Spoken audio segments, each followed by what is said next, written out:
Let me ask you something right at the start. Did you know that according to the Federal Reserve, nearly 1/3 of Americans don't even have $400 saved to cover an emergency? That's not a typo. $400. A car repair, a dental issue, a sudden medical bill, boom, and they're in debt. Doesn't that sound scary? Because here's the truth. It's not the super expensive life events that usually sink people. It's the small, everyday money traps that pile up and keep them broke. Now, I don't want you to think being broke is always about how much money you make. It's not. A higher income might give you more breathing room, sure, but plenty of people making six figures are still living paycheck to paycheck. Why? Because wealth isn't just about income. It's about choices. Choices you make daily, weekly, yearly. And if those choices are careless or short-sighted, no paycheck in the world can save you. So let's break down the real reasons most people stay broke, and more importantly, how you can sidestep those traps. Stick with me until the end, because I promise, if you can avoid these mistakes, you'll be way ahead of the crowd. No clear financial goals. Let's start with the obvious, but often ignored truth. If you don't know where you're going, how will you ever get there? Think of money like a car. If you just start driving without a destination, you'll burn fuel, waste time, and probably end up lost. Financial goals are that destination. They give you direction. Want to be debt-free in 3 years? That's a measurable goal. Want to double your income in the next 12 months? That's another. Goals force you to think strategically instead of drifting aimlessly. Here's the kicker. According to a study by Harvard Business School, people who set specific goals are 10 times more likely to succeed than those who don't. Yet, most people never even bother to write their financial goals down. They just wing it. And winging it with money is like skydiving without a parachute. You might enjoy the first few seconds, but the landing won't be pretty. So, the very first step to stop being broke? Decide what you actually want. Do you want $10,000 in savings by next year? A house in 5 years? Early retirement? Write it down.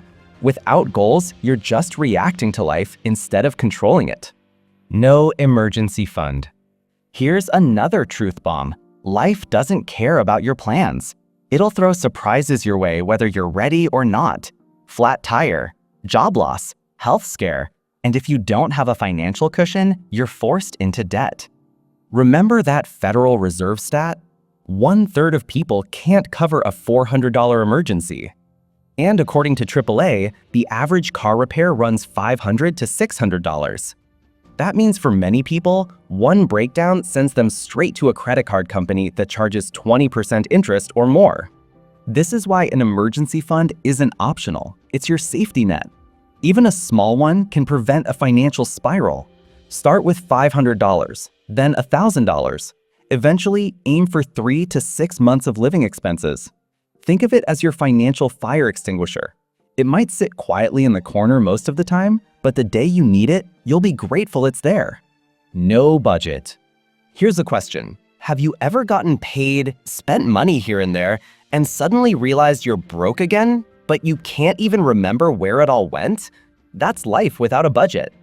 According to US Bank, only about 41% of Americans actually stick to a budget.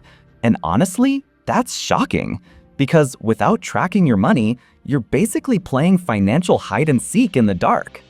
I know the word budget sounds boring or restrictive, like being on a diet where you can never eat pizza again, but that's the wrong way to think about it. A budget isn't punishment, it's a mirror. It shows you exactly where your money is going. And just like looking in a mirror helps you fix your appearance, a budget helps you fix your finances. When you write down your income and expenses, even just in a simple spreadsheet or a free app, you'll quickly spot leaks. Maybe you're spending $200 a month on coffee or $300 on takeout. Those little leaks add up fast. Without a budget, you'll never see them. So, if you don't want to be broke, don't fear the spreadsheet. Treat it as your financial GPS. Living only for today. Now, this one is tricky. A lot of people say, I want to enjoy life now, not save for when I'm too old to enjoy it. And honestly, they're not wrong. What's the point of saving every penny if you never allow yourself a little fun? But here's the problem. Too many people swing the other way. They focus only on the present, parties, gadgets, trips, and completely ignore the future.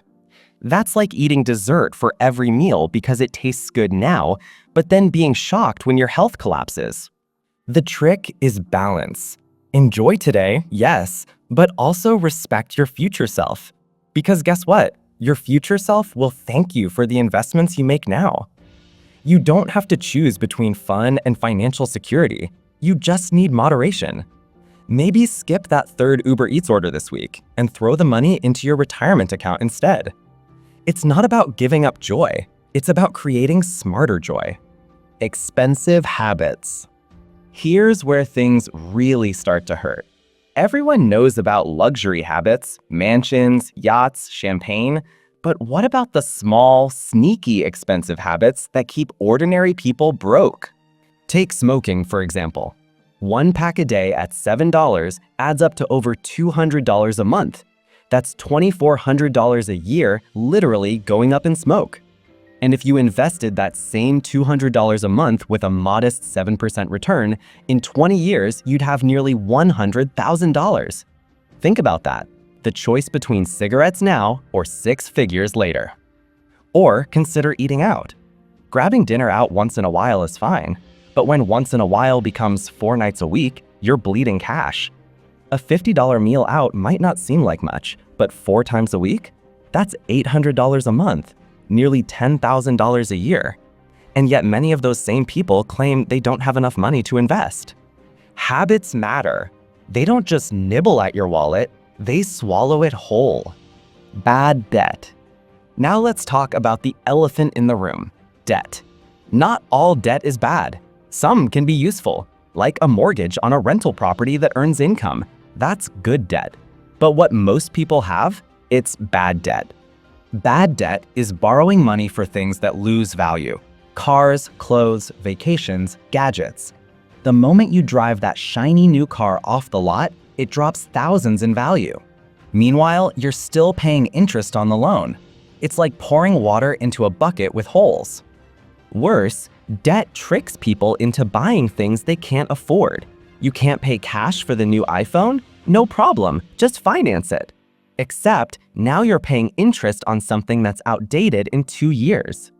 As the saying goes, rich people earn interest, poor people pay it. And once you're trapped in the debt cycle, climbing out is like running uphill on a treadmill. You're moving, but not really getting anywhere.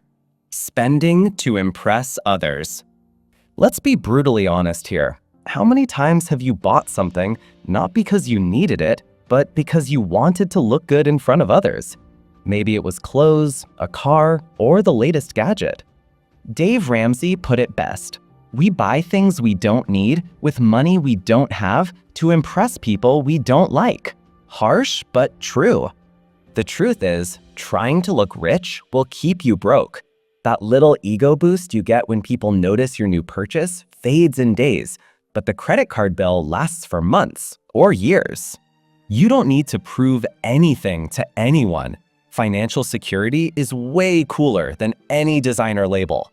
So far, we've covered the biggest reasons people stay broke. No goals, no emergency fund, no budget, living only for today, expensive habits, bad debt, and spending to impress others. Notice a pattern? It's not usually one big mistake. It's the combination of little mistakes made over and over that digs the financial hole. Here's the good news. You can stop digging anytime. The first step is awareness. If you've recognized yourself in any of these points, don't beat yourself up. Instead, see it as your wake-up call. In next part, we'll go even deeper. We'll talk about why most people don't pay themselves first, how inflation silently eats away at your wallet, and the mindset shifts that separate broke people from financially secure ones. Stick around, because if you can fix these mistakes, you won't just avoid being broke, you'll actually start building lasting wealth. Welcome back. In this part, we talked about how people sabotage their finances with no goals, no emergency fund, no budget, living only for today, expensive habits, bad debt, and spending to impress others. But we're not done yet, because here's the truth. Staying broke is rarely about one mistake. It's a stack of mistakes, piled one on top of the other, until the weight is too heavy to move. That's why we need to keep peeling back the layers and exposing the hidden traps. Let's dive into the rest. They don't pay themselves first. Here's a classic one. Most people wait until the end of the month to see if they have anything left to save. Spoiler alert, they almost never do. Bills, takeout, subscriptions, impulse buys, it all eats away at the paycheck. The simple fix? Pay yourself first. This idea comes straight out of personal finance classics like The Richest Man in Babylon. The concept is simple. Before you pay your landlord, your credit card, or even Netflix, you pay you. You set aside a fixed percentage of your income, say 10% or 20%, and put it into savings or investments automatically. It doesn't feel like much at first, but over time, it's life-changing. Think about it. If you saved just $200 a month for 30 years, with an average 7% return, you'd have over $240,000. Not because you hit the lottery, but because you made saving non-negotiable. Yet most people don't do this. They treat savings like leftovers, and leftovers never build wealth. Ignoring inflation. Here's something sneaky. Even if you're good at saving, if your money is just sitting in a regular savings account, inflation is quietly stealing from you every year. According to the US Bureau of Labor Statistics, inflation has averaged about 3% per year over the long run. That means $100 today will only buy you about $74 worth of stuff in 10 years. Leave money sitting in cash, and it's like ice melting on the sidewalk. You think you still have a big pile, but it's shrinking right in front of you. The solution? You need to put your money to work. Whether it's the stock market, real estate, or even a side business, you can't just let your cash gather dust. Otherwise, you'll save for decades and still come up short when you need it most. They confuse wants with needs. Let's be real. How many times have you said, "I need that new phone," or "I need a bigger car"? But let's be honest, you don't need it, you want it. This confusion is one of the biggest money killers. Wants dressed up as needs. And in today's world of Instagram and TikTok flex culture, that line is blurrier than ever. Think about it. Do you need Starbucks every day, or do you just crave it? Do you need a brand new car, or would a reliable used one do the same job? The problem isn't enjoying nice things. The problem is convincing yourself they're necessary, which justifies overspending. People who build wealth learn to separate the two. They cover their needs first, food, housing, transportation, health, and then decide which wants are worth splurging on. Lifestyle creep. This one is almost invisible because it feels so natural. Lifestyle creep is when your expenses rise every time your income rises. You get a raise and suddenly you upgrade your apartment, your wardrobe, your vacations. The more you earn, the more you spend. Here's the kicker. You feel like you're doing better, but your bank account doesn't. According to a survey by CareerBuilder, 78% of full-time workers in the US live paycheck to paycheck, even among those earning six figures. Why? Lifestyle creep. The moment extra money comes in, it gets spent instead of saved or invested. If you want to avoid being broke, you have to lock in your lifestyle for a while, even as your income grows. That way, the extra money goes to wealth building, not just nicer stuff. No financial education. Let's be blunt. Most schools don't teach money. You can graduate knowing the Pythagorean theorem, but still not know how credit scores work. And without financial education, people stumble into costly mistakes, payday loans, high-interest credit cards, zero-down financing traps. According to a report by the FINRA Investor Education Foundation, nearly 66% of Americans can't pass a basic financial literacy test. That's 2/3 of people walking through life blind when it comes to money. If you don't understand how interest compounds, how investing works, or even how to read your paycheck, you're easy prey for bad financial decisions. The solution? Teach yourself. Books, podcasts, YouTube, courses, financial knowledge is more accessible than ever. And the more you know, the fewer traps you fall into. Fear of investing. This one's huge. Plenty of people know they should invest, but are too scared to start. They think the stock market is gambling, or they're waiting for the perfect time. Here's the truth. The perfect time doesn't exist. Markets go up and down, but historically, they've always gone up over the long run. Since 1928, the S&P 500 has returned an average of about 10% per year. Waiting on the sidelines because you're scared of losing money actually guarantees you'll lose to inflation. Warren Buffett once said, "The best time to invest was yesterday. The second best time is today." Start small if you have to, but start. Because fear won't make you rich, it'll keep you broke. Lack of patience. Here's an uncomfortable truth. Building wealth takes time, decades, not days. Yet most people want instant results. They want to turn $1,000 into $100,000 overnight. That's why they fall for get-rich-quick schemes, crypto schemes, or shady investment promises.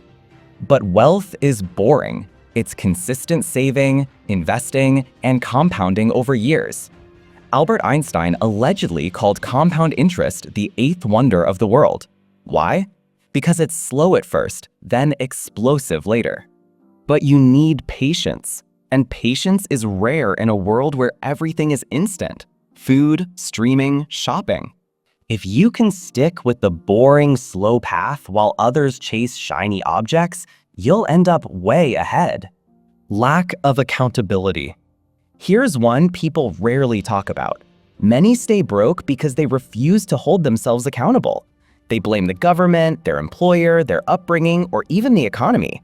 And yes, those things matter, but blaming them won't change your situation. Financial accountability means owning your choices. If you blew $500 on stuff you didn't need, that's on you. If you took on credit card debt for a vacation, that's on you. Owning it might sting, but it's the first step to changing it. Without accountability, nothing changes. With accountability, everything can. Pulling it all together. So let's recap. People stay broke because they don't set goals, don't build an emergency fund, don't budget, live only for today, get trapped by expensive habits, take on bad debt, spend to impress others, don't pay themselves first, ignore inflation, confuse wants with needs, fall into lifestyle creep, lack financial education, fear investing, lack patience, avoid accountability. That's a long list, but notice something. They're all preventable. Every single one. The truth is, being broke isn't just about low income. It's about decisions. And the good news is, decisions can change. If you recognized yourself in some of these points, don't panic. That doesn't make you a failure. It makes you human. Most people struggle with money at some point. The difference is, some keep repeating the same mistakes, while others wake up and decide to change. You don't need to be a financial genius. You don't need to win the lottery. You just need to do a few simple things consistently. Set goals, save automatically, invest patiently, and stop caring what others think. Remember, wealth isn't about impressing strangers. It's about freedom. Freedom from stress, freedom from debt, freedom to live life on your terms. So the next time you're tempted to swipe your card for something flashy, ask yourself, am I buying this for me or for someone else's approval? Because in the long run, peace of mind feels a lot better than a fleeting compliment.